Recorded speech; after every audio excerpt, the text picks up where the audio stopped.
E aí, pessoal, beleza? Espero que vocês estejam bem.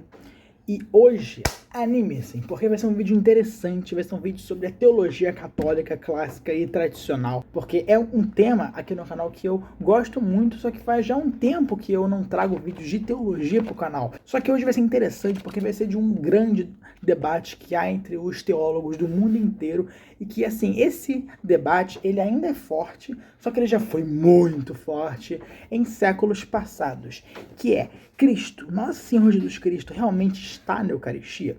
Porque se você é católico, ou até mesmo se você não for, você deve saber que nós católicos acreditamos que a Eucaristia é o maior dos sacramentos, é o mais importante, é o que mais traz graça. E nós acreditamos que o pão e o vinho que o padre ergue na Santa Missa é o corpo e o sangue de Cristo. Porque outras denominações cristãs acreditam, ou melhor, não acreditam que o pão e o vinho na hora da missa é o corpo de Cristo. Para eles, a Eucaristia, aquele pão, aquele vinho, é um mero simbolismo, é uma mera simbologia. Para eles, aquilo não é o corpo e o sangue dele. Só que nós, católicos, acreditamos que sim. Isso está no magistério da igreja, que é que o pão e o vinho na missa, na hora que o padre ergue eles, se transforma, se converte no corpo e no sangue de Cristo. Porém, a matéria visível que nós enxergamos, nós a experimentamos como se fossem realmente um pão e um vinho. Então, tipo assim, continua o pão e o vinho como se fossem acidentes. Porém, em essência, está a carne de Jesus lá. Aquele pão é o corpo dele totalmente. Então nós ingerimos isso, por isso nós o consideramos o maior dos sacramentos, e é por isso que é o que gera mais graça, porque aquele é o próprio Jesus. Mas quais são os argumentos, qual é a fonte que nós podemos tirar de que na Eucaristia está realmente o próprio Jesus? E eu irei tirar os argumentos deste livro aqui, que já é muito conhecido por vocês aqui do canal, A Suma Teológica de São Tomás de Aquino. Esse aqui é o 4º volume da edição da Eclésia, e é a terceira parte da Suma Teológica, que, como eu já falei, é a parte que fala sobre teologia, porque a primeira é sobre filosofia e a segunda é sobre psicologia.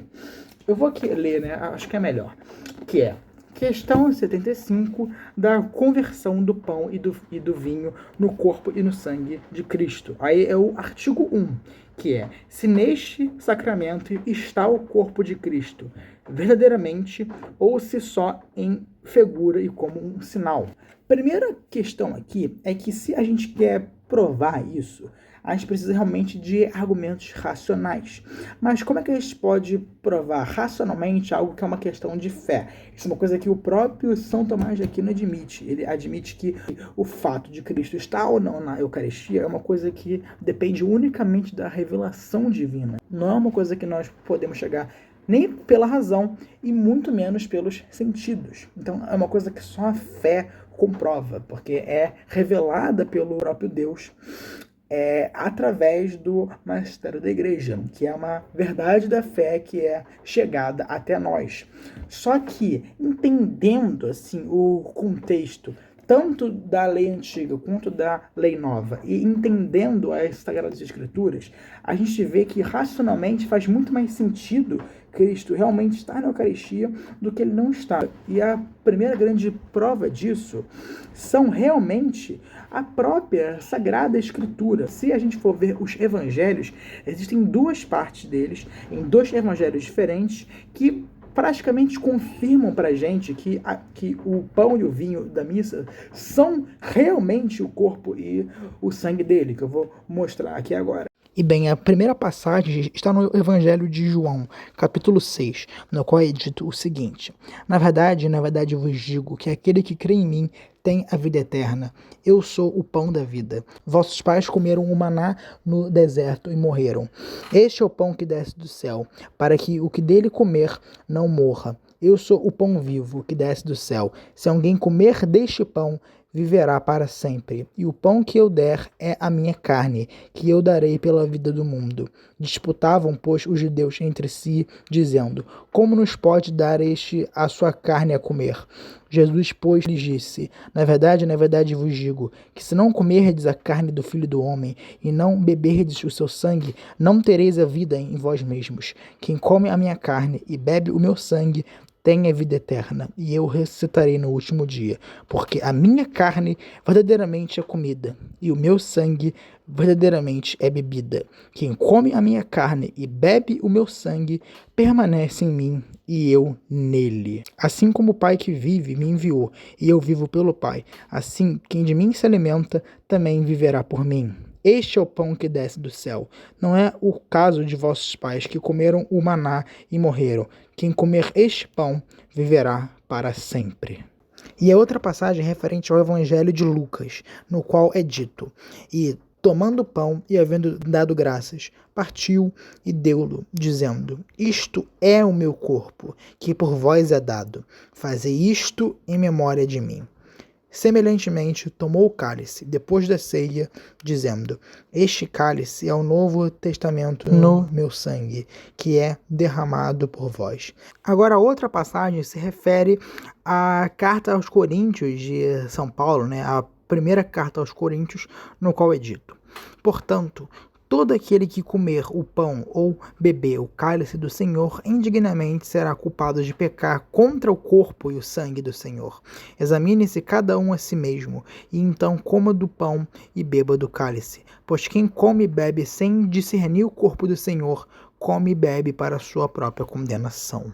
Bom, aqui a gente encontra o primeiro ponto. Tem 3 passagens da Bíblia no qual é claro que se refere realmente à carne e o sangue de Cristo. A primeira delas é quando pela primeira vez no Evangelho Cristo afirma que ele é o pão que desce dos céus, que ele é o pão da vida e que a carne dele e o seu sangue é verdadeira comida e é verdadeira bebida. A segunda parte é na última ceia, que são as mesmas palavras que são repetidas na Santa Missa, no momento da conversão do pão e do vinho, que ele diz: Isto é o meu corpo que será entregue por vós, fazei isto em memória de mim. Aí a outra é: Este é meu sangue, o sangue da nova e eterna aliança que será derramado por vós e por todos pela remissão dos pecados, fazei isto em memória de mim. E a terceira parte é quando São Paulo de Tarso diz que o corpo e o sangue de Cristo é algo tão divino, tão precioso, tão gracioso, que nós não podemos de maneira nenhuma comer o corpo de Cristo e beber seu sangue estando em pecado mortal. Bem, qual que é o segundo ponto aqui? Qual que é o segundo argumento? A questão é que os 7 sacramentos que nós conhecemos foram todos instituídos pelo nosso próprio Senhor Jesus Cristo. E ora, Jesus nos trouxe a lei nova, porque a lei dos judeus era a lei antiga, a lei de Moisés. E para que servia a lei antiga? Ou seja, a lei dos judeus. A lei dos judeus, a lei de Moisés, servia justamente para preparar o povo judeu para a chegada do Messias. Era uma forma de preparação psicológica e espiritual para a verdadeira lei. E é por isso que nunca será instituída uma nova lei. A lei de Jesus é a lei eterna, é a lei nova, é a lei do Evangelho. E é o próprio Novo Testamento. O Antigo Testamento, cuja base é a lei de Moisés, servia justamente para a preparação do caminho para Jesus. Por isso que Jesus diz: eu não vim revogar a lei, eu vim cumpri-la. Porque a lei de Moisés, a lei antiga, se cumpre com a vinda de Jesus. Então ela meio que teve seu fim lá, porque ela se cumpriu com Jesus. E aí que está, a lei antiga tinha sacramentos inferiores, porque os sacramentos da lei antiga eram todos referentes ao futuro sacrifício de Jesus. Por exemplo, uma das leis, um dos sacramentos que os judeus faziam na lei antiga era o sacrifício do cordeiro na Páscoa. Isso era claramente um símbolo da futura paixão de Cristo. É óbvio que os judeus em si não faziam ideia disso. Eles não sabiam que o sacrifício do cordeiro era um simbolismo. Só que Deus sabia. E por isso que ele os instruiu a isso. Então Jesus... então o sacrifício do cordeiro na lei antiga era um simbolismo, mas o sacrifício de Jesus na lei nova é real. Ou seja, a lei antiga é sempre inferior à lei nova. A lei nova é muito mais rica, muito mais real e não é meramente simbólica como é a lei antiga. Ora, assim sendo, a lei nova tem que, em todos os sacramentos, ser superior à lei antiga. Assim, então, sendo, é necessário existir um sacramento cujo sujeito, cuja matéria seja o próprio Deus, seja o próprio Messias, o próprio Cristo. E tal é a Eucaristia. A Eucaristia é o maior dos sacramentos, tanto da lei nova quanto da lei velha, porque nela se encontra o próprio Deus. Então ela é muito maior e não é meramente simbólica como é a lei antiga. Agora, o terceiro argumento é referente à caridade e ao amor de Jesus, porque Jesus revela no Evangelho de João que ele não jamais via seus apóstolos como servos, mas os tratava e os via como amigos. E quando ele diz isso, ele não está falando só para os apóstolos, ele está falando para todos os cristãos como geral. Jesus nos vê como amigos, nos vê como íntimos. Assim então sendo, segundo Aristóteles, é uma grande característica dos amigos querer ficar perto um do outro. Portanto, se Jesus nos considera como amigos, é fundamental que ele queira sempre, o tempo todo, ficar conosco. E ele diz isso, inclusive, na sua ascensão aos céus, no final do Evangelho de Mateus. As últimas palavras de Jesus são: e eis que eu estarei convosco todos os dias até o final dos tempos. Então, é óbvio que tem muitas maneiras de nós continuarmos próximos de Jesus.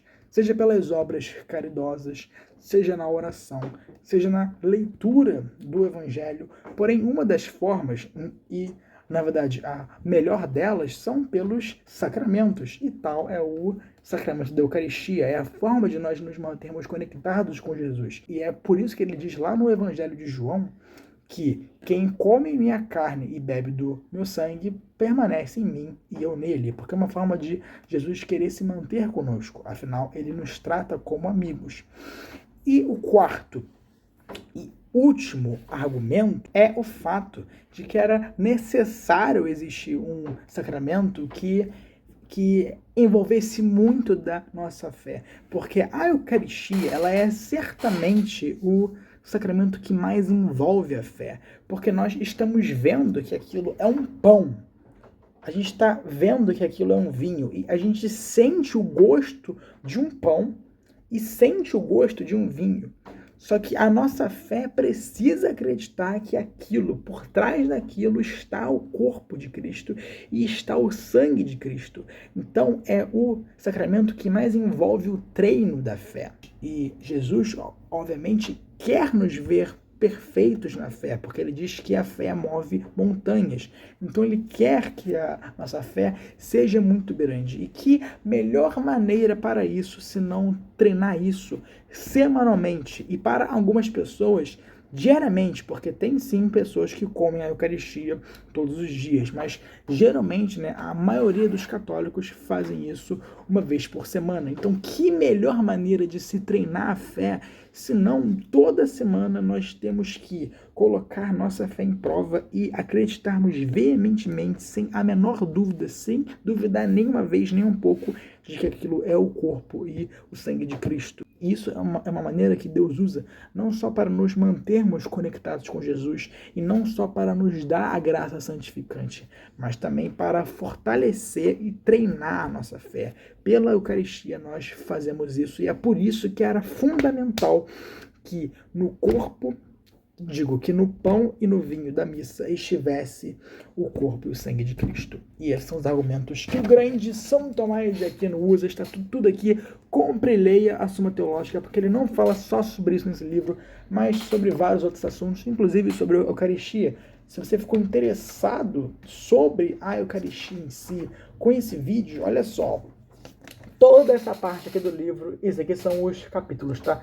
Toda essa parte aqui é só dele falando da Eucaristia. Ó, são 3 páginas de capítulos inteiros. Ó. Tá daqui até aqui e isso aqui. Eita, desculpa. E isso aqui inteiro. Só falando da Eucaristia. São muitas e muitas páginas. Ó, da página 568 até a página 679 é São Tomás de Aquino falando abundantemente sobre a Eucaristia. E esse vídeo aqui era só de, acho que, 1,5 página. Então imagine todo o resto. Então, sim, tem muita coisa para falar sobre a Eucaristia, porque ela é o sacramento mais complexo, mais interessante, mais grandioso que tem. Mas isso aqui foi só para provar racionalmente pela teologia que sim, no pão e no vinho da Santa Missa está sim o corpo e o sangue de Cristo. Então é isso, pessoal. Eu espero que vocês tenham gostado do vídeo. Se vocês gostaram, deixe seu like, inscreva no canal, compartilhe esse vídeo para os amigos. E é isso. Valeu, tamo junto, até o próximo vídeo.